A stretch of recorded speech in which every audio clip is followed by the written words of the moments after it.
নমস্কার সকলকে, মায়ের হেসেলে সকলকে স্বাগত। আজকে আমি বানাবো অনুষ্ঠান বাড়িতে যেভাবে পাবদা মাছ রান্না করা হয় সেই রান্নাটাই আপনাদের সঙ্গে আমি আজকে শেয়ার করব।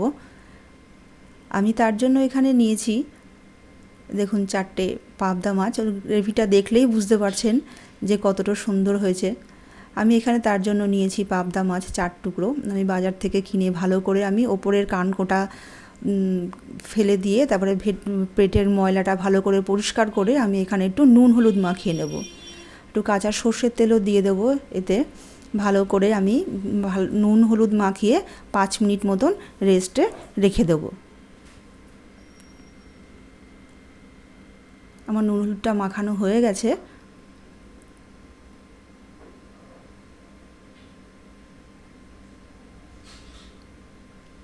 আমি এখানে একটা মশলা তৈরি করে নেব। আমি ঝালের জন্য দিলাম 2টো কাঁচা লঙ্কা, আর দিয়ে দিলাম 2 চামচ পোস্ত, আর দিয়ে দিলাম 2 চামচ সাদা সর্ষে, আর 1 চামচ কালো সর্ষে, আর 2 চামচ মতন কালো সর্ষে। মশলাটা আপনাদের পরিমাণ অনুযায়ী দেবেন, মাছের পরিমাণ অনুযায়ী দেবেন। আর যেন মশলাটা তেতো না হয়ে যায় তার জন্য দিয়ে দিলাম একটু নুন। আমি এবার একটা ভালো মসৃণ একটা পেস্ট তৈরি করে নেব। আর এখানে নিয়েছি একটা মিডিয়াম সাইজের টমেটোটাকেও আমি পেস্ট করে নিয়েছি। আমি এখানে একটা ফ্রাই প্যান ভালো করে গরম করে নিয়ে সেখানে একটু দিয়ে দিলাম সর্ষের তেল।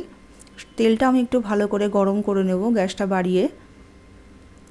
তেলটা ভালো করে গরম হয়ে গেলে এখানে দিয়ে দেবো আমি 1 চিমটি নুন, যেন আমার মাছটা নিচে লেগে না যায়। মাছটা কিন্তু এভাবে খুন্তির সাহায্যেই দেবেন, কারণ আঁশ ছাড়া মাছ, এটা কিন্তু ফাটতে পারে, মানে ছিটে গায়ে আসবে। আমি মাছটা কিন্তু খুব কড়া করে ভাজবো না, যেহেতু এটা একটা নরম মাছ। এই মাছগুলো সাধারণত খুব নরম হয়, একটু হালকা করেই ভাজবো। আমার একটা পিঠ ভাজা হয়ে গেছে, আমি উল্টে দিলাম।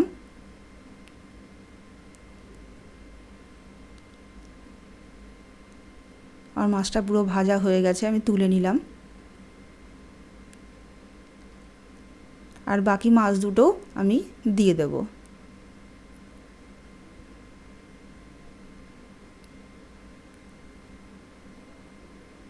এই মাছ দুটো আমার ভাজা হয়ে গেছে। আমি দেখুন সম্পূর্ণ মাছগুলোকে আমি ভেজে নিয়েছি এরকম হালকা করেই। ওই তেলে আমি দিয়ে দিলাম 1/2 চামচ মতন কালো জিরে ফোড়নের জন্য। ফোড়নটা একটু হওয়ার পরে আমি এখানে দিয়ে দিলাম একটা কাঁচা লঙ্কা ফাটিয়ে দিয়ে দিলাম,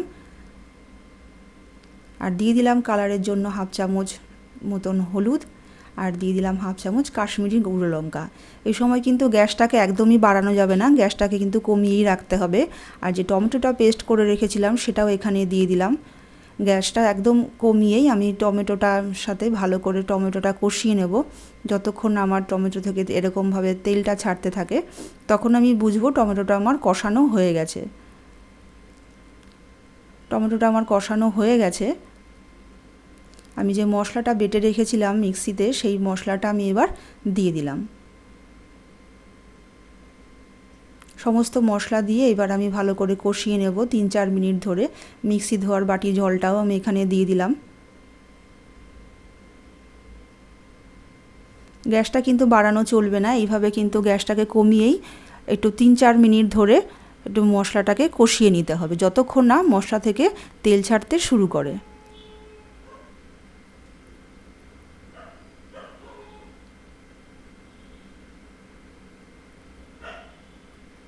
দেখুন মশলাটার থেকে কিন্তু তেল রিলিজ করা মানে বেরিয়ে গেছে। আর মশলা কিন্তু এবার বুঝতে হবে যে মশলাটা আমার ভালোভাবে কষানো হয়ে গেছে। এইভাবে একটু নাড়াচাড়া করে আমি এখানে দিয়ে দেব পরিমাণ মতন জল। আমি এখানে হাফ গ্লাস মতন উষ্ণ গরম জল ব্যবহার করব। এখানে যেহেতু গ্রেভিটা খুব পাতলা হবে না, সেহেতু জলটা কিন্তু বুঝেই দেবেন। ঠান্ডা জল দেবেন না, উষ্ণ গরম জল ব্যবহার করলে রান্নার স্বাদটা কিন্তু বেশি ভালো হয়। আমি খুব জল দেব না। আমি এখানে দিয়ে দিলাম স্বাদ মতন নুন, 1/2 চামচ মতন নুন এখানে দিয়ে দিলাম। দিয়ে ঢাকা দিয়ে ঝোলটা একটু ফোটার অপেক্ষা করব। এই সময় আমি গ্যাসটাকেও বাড়িয়ে দিলাম। আমার ঝোলটা ফুটে গেছে। 3-4 মিনিট ঝোলটা ফুটে গেলে আমি এইভাবে একটু নাড়াচাড়া করে নেব মশলার সাথে। এবার আমি ভেজে রাখা মাছগুলোকেও দিয়ে দেব একটা একটা করে। মাছগুলো ঝোলে খুব একটা ফুটবে না, কারণ নরম মাছ, এটা বেশি সেদ্ধ হলে ভেঙে যেতে পারে, বেশি ফুটলে পরে ভেঙে যেতে পারে। একটু নাড়াচাড়া করে নিলাম।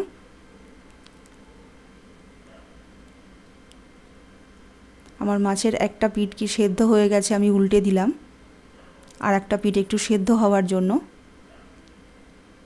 বেশিক্ষণ ঝোলের ফোটানোর দরকার নেই, 4-5 মিনিট ফোটালেই কিন্তু হয়ে যাবে। আমার রান্নাটা পুরোটা কমপ্লিট। আমি সবশেষে একটু ধনেপাতা ছড়িয়ে দিলাম, দিলাম একটা কাঁচা লঙ্কা আর দিয়ে দিলাম 1 চামচ সর্ষের তেল। এটা দিয়ে আমি গ্যাস ঢাকা দিয়ে সম্পূর্ণ গ্যাসটাকে অফ করে দেবো, যেন এটার ফ্লেভারগুলো মাছের মধ্যে পুরো ঢুকে যায়। আমার রান্নাটা পুরোটাই কমপ্লিট। বন্ধুরা দেখলেই বুঝতে পারছে রান্নাটা কত টেস্টি হয়েছে। আর আমার রান্নাটা যদি ভালো লেগে থাকে লাইক করবেন, শেয়ার করবেন, সাবস্ক্রাইব করতে ভুলবেন না। দেখা হবে অন্য কোনো ভিডিওতে। আজকে এইটুকুই, নমস্কার।